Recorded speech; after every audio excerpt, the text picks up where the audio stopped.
ലൂക്കോസ് വിശേഷം 4-ാം അധ്യായത്തിൻ്റെ 18-ാമത്തെ വാക്യം. ദരിദ്രരോട് സുവിശേഷം അറിയിപ്പാൻ കർത്താവ് എന്നെ അഭിഷേകം ചെയ്യുകയാൽ അവൻ്റെ ആത്മാവ് എൻ്റെ മേലുണ്ട്. ബദ്ധന്മാർക്ക് വിടുതലും കൂടന്മാർ കാഴ്ചയും പ്രസംഗിപ്പാനും പീഡിതന്മാരെ വിടിച്ചയപ്പാനും കർത്താവിൻ്റെ പ്രസാദവർഷം പ്രസംഗിപ്പാനും എന്നെ അയച്ചിരിക്കുന്നു.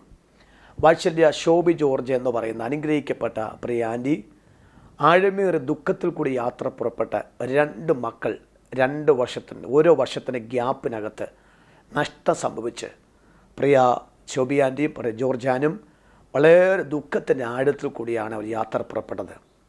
ആ ദുഃഖത്തിലും അവർ കർത്താവിന് വിട്ടുപിരിയാതെ കർത്താവിന് ചേർന്ന് യാത്ര ചെയ്യുവാൻ അവർ വളരെ മനസ്സ് കാണിച്ചു. അത് ഞാൻ അവരെ പലപ്പോഴും അഭിനന്ദിച്ച് സംസാരിച്ചിട്ടുണ്ട്.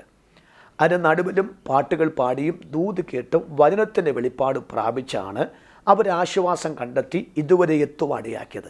2 മക്കൾ, ഒരു മകനും ഒരു മകളുമാണ് അവരെ ജീവിതം നഷ്ടപ്പെട്ടു പോയത്. അത്രയ്ക്ക് കരഞ്ഞ് ഇനി കരയാൻ അവർക്ക് പറ്റും തോന്നുന്നില്ല. അത്രയ്ക്ക് മനസ്സ് നീറി നിൽക്കുന്ന അന്തരീക്ഷത്തിൽ അവരുപോലെ ദുഃഖം അനുഭവിക്കുന്ന, അതുപോലെ വേദനയിൽ കൂടി യാത്ര പുറപ്പെടുന്ന അനേക സഹോദരന്മാരെ കണ്ടെത്തി അവർക്ക് ഒരു വിലപ്പെട്ട ആശ്വാസങ്ങൾ അനുഭവത്തിൽ കൂടി അവർ പകർന്നു കൊടുത്തുകൊണ്ടിരിക്കുന്ന ദിവസങ്ങളാണ് ഈ ദിനങ്ങൾ. അതിനുവേണ്ടി അവരുണ്ടാക്കിയ ഒരു മിനിസ്ട്രിയാണ് ഹോപ്പ്ഫുൾ മിനിസ്ട്രി.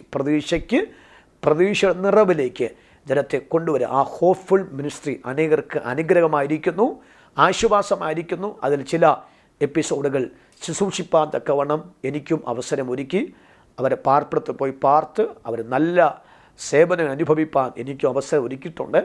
എന്നാൽ ഇന്ന് അനുഭവിക്കുന്ന വേദനിക്കുന്ന അന്തരീക്ഷത്തിലും പിതാവാം ദൈവം, പുത്രൻ യേശുവും പരിശുദ്ധാത്മാവും ദൂതസഞ്ചയങ്ങളും അപ്പോൾ തന്നെ വിലപ്പെട്ട കർത്താദാസന്മാരുടെ സാന്നിധ്യം ആ കുടുംബത്തിന് ഇപ്പോഴും ആശ്വാസമാണ്.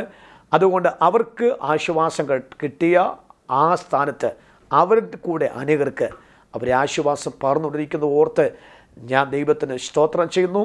ഇനിയും ഈ ഹോപ്പ്ഫുൾ എന്ന ഈ ആത്മീയ മിനിസ്ട്രി അനേകർക്ക് കണ്ണീര് തുടയ്ക്കുന്ന, ഹൃദയത്തിൽ തണുപ്പ് കൊടുക്കുന്ന, നമുക്കറിയാം 54-ാം അധ്യായത്തിൽ 6 കാര്യമുണ്ട്. ഏകാഗ്നി, അരിഷ്ട, കൊടുങ്കാറ്റിന് അടിക്കപ്പെട്ട് ആശ്വാസം അറ്റുപോയവർ, ആ ഉപേക്ഷിക്കപ്പെട്ടവർ, മനോവസനം കൊണ്ട് തകർന്നവർ. ഈ 6 കാര്യങ്ങൾ കൂടെ യാത്ര ചെയ്യുന്നവർക്ക് ഈ ഹോപ്പ്ഫുൾ എന്ന മിനിസ്ട്രി അനുഗ്രഹമായി മാറട്ടെ എന്ന് പ്രാർത്ഥിക്കുന്നു. എൻ്റെ പ്രാർത്ഥനയും ആശംസകളും അവർക്ക് കൂടെ ഉണ്ട്. വീണ്ടും ആ മിനിസ്ട്രിയെ മാനിക്കട്ടെ എന്ന് ഞാൻ പ്രാർത്ഥിക്കുന്നു. God bless you all.